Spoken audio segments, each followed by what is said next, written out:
This is a video to help you with 8.4. This isn't the examples from 8.4. This is just some vocabulary and a little exploration. I posted this worksheet in Schoology. If you go to Materials and then to Week 7, you'll see a vocabulary link there. You can download it. It's a PDF, so if you know how to manipulate that so you can type on it, that's fine too. But you are going to want to keep some vocabulary handy with you this unit because there is a lot. So I also forgot my stylus, so I'm using my finger. So I apologize for the handwriting. An angle is formed when you have two rays that come together and they have the same end point. So a ray is something that starts at a point and then it goes on forever in one direction. That's a ray. And when you have two rays together and they share an endpoint, that's what makes them an angle. The angle is formed right there at the end point. So what we've got, this is an example of one angle out here that's on the inside. There is stuff happening on the outside also, but that's not a lesson for today. And then in this other one, you've got two, those are called lines. Lines go on forever in both directions. And here we've got an angle there, we've got an angle here, we've got an angle here, and we've got another angle here. Angles are usually named by 3 points that make that angle.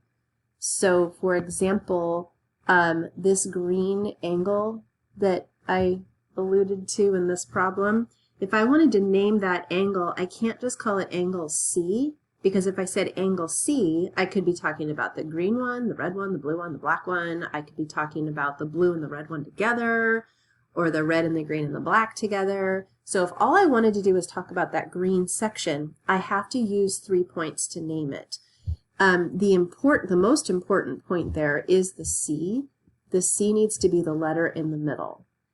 And then the other two letters, if all you want is the green angle, the other two letters need to be these, and it doesn't matter which one's first and which one's last. So I could call that green angle, angle ACE, or angle EAC. When you're talking about problems that look like this, in this kind of a drawing, you could actually call that angle, the red angle, angle Q, and people would know what you were talking about. But for the most part, you would want to call it PQR or RQP. So that's an angle. Adjacent angles, adjacent means next to, like a next door neighbor. So adjacent angles happen when you have two angles that share a ray. So let me show you what that looks like. If I was going to draw an angle like this, and then I was going to draw one more ray, we could say that this red angle and that this blue angle are adjacent angles because they share a ray, and the ray they share is that one. They don't share this ray, they don't share this ray, they only share the one in the middle. And it's, remember, adjacent means next to. So the red and the blue are next to each other. There's nothing between them, there's nothing overlapping, and they share that ray. So that's adjacent angles. Hit pause as I go through each of these and fill out your notes, please. Vertical angles are really interesting. Vertical angles happen when you have two straight lines crossing each other. And vertical angles are like angle 1 and angle 3. Notice the size of angle 1 and angle 3 for a second. The other two vertical angles here are 4 and 2. They happen when two straight lines cross. And what's interesting about their measurement is that they are equivalent. So angle 1 and angle 3 are exactly the same measure. angle 4 and 2 are also exactly the same measure. Vertical angles are congruent. So vertical angles are formed. Oh my gosh, this is going to take forever. How about I type it? Does that sound like a good plan? Where's my typer? Is this it? Text! Look at that. Vertical angles. Oh, wow, that's a big font. Just going to, talk my way through this. Formed when two lines cross each other. They are not adjacent, which means they're not next to each other, so the ones that are across from each other. And vertical angles are congruent, meaning they have exactly the same size, exactly the same shape. So I'm going to show you an exploration with that in just a second. So get that written down in your notes. Complementary angles happen when you have two angles that together make 90 degrees. And supplementary angles. Supplementary are when two angles come together and make 180. I used to get complementary and supplementary confused with each other. This is how I kept them straight in my head. Complementary angles happen when you know what? I want to make that array. Hold on a second. Let's make that array instead. Complementary angles happen when you have two rays like this. Notice that the measure of this angle is 90 degrees. And it's two different angles, so they're adjacent. They share a ray. That's the ray that they share. And together, they make 90 degrees. So if you take this yellow angle and this green angle and you add them up, you get 90. The way I remember it is this. My grandmother, 90 degrees. My mother's mother was a very wonderful woman, very, very proper. And there were times that she used to get on me about my posture a lot because I always kind of sat kind of hunched over. I don't know if you have grandmothers like that, but whenever I sat up really, really straight, she would compliment my posture. She'd say, "Oh, Becky, what lovely posture you have." It was a compliment because I was sitting up straight. And when you have an angle that looks like when you have two angles together, that when you put them together, they make 90 degrees, like they're sitting up straight, that's complementary. Supplementary are when you add them together, like this red one and this green one. If I added them up, I'd get 180 degrees. Let's type this out. Let me change that font, make it smaller. Two supplementary angles have measures that add to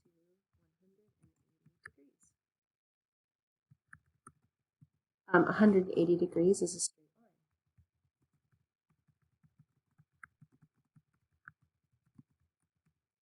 So when I talk about this straight line, I'm talking about this one right here. This is the straight line. When you put those together, they form that straight line. If it had gone all the way around, that would be 360. So it's half of the circle. Half of the circle is 180. And check this out. Half of the circle, 180 degrees. Okay, 180. So we're going to look at some examples. Hold on. We're going to start with vertical angles. So here we have two straight lines crossing each other. These two orange areas are considered vertical angles.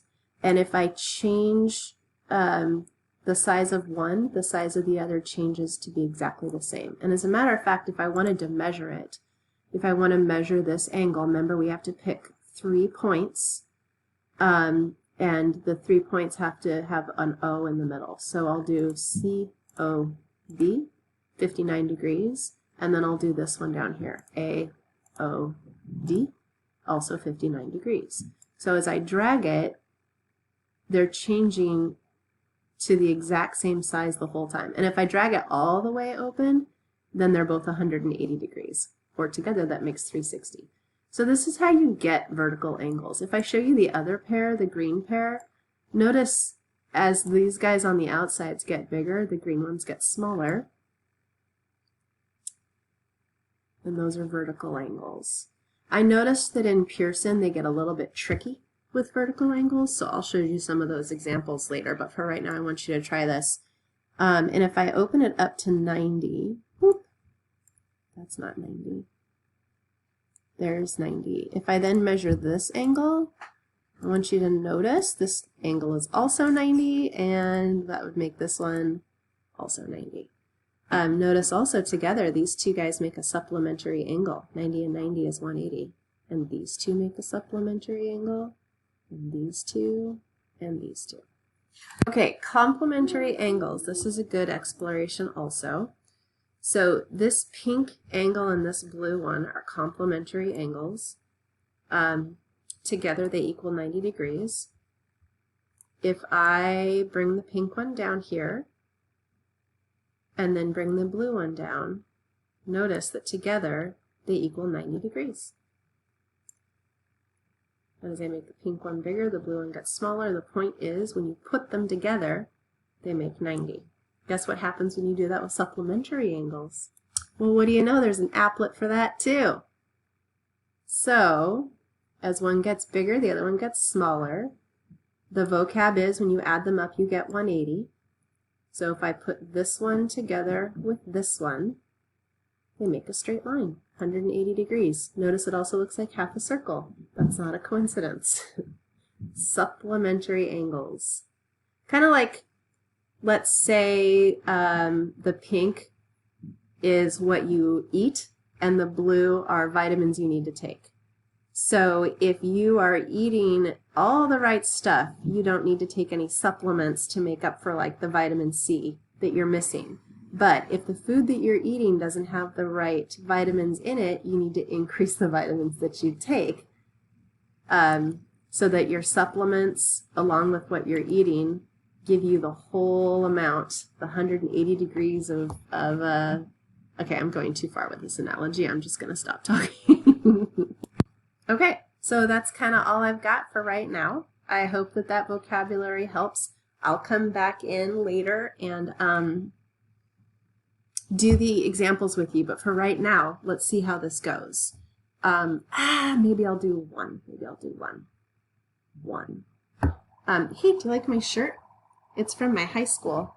It has my name on the back. Come on! I know I'm strange. Okay, so. Dude, I'm recording! Oh, it's my nephew. Just ignore him. Everything's fine. Nothing to see here. Okay. All right. So this is the try it from example 1. Basically what they're asking you is to figure out the value of x. And what you definitely know is that this angle, this yellow angle, and this blue angle are going to be exactly the same size. They're both 114 degrees. So, let me use my finger. Let's see if this works. Don't I have to use like touch to draw or something like that? Maybe I could type it. Let's try typing it. I'll just use the mouse. All right, here we go. Don't judge me on my handwriting. So I know that both of these angles are 114 degrees. So if that yellow angle is 114 degrees, right now it's telling me that it's 3x minus 6, but we know it has to actually be 114 degrees because that's what it is on the other side, and they're vertical angles, and vertical angles are congruent or equal. This is going to take forever, isn't it? G-R-U-E-N-T. So the equation right here can be used to find x. So just like all equations, we know that the two sides need to be equal, the left side and the right side. We can start by getting rid of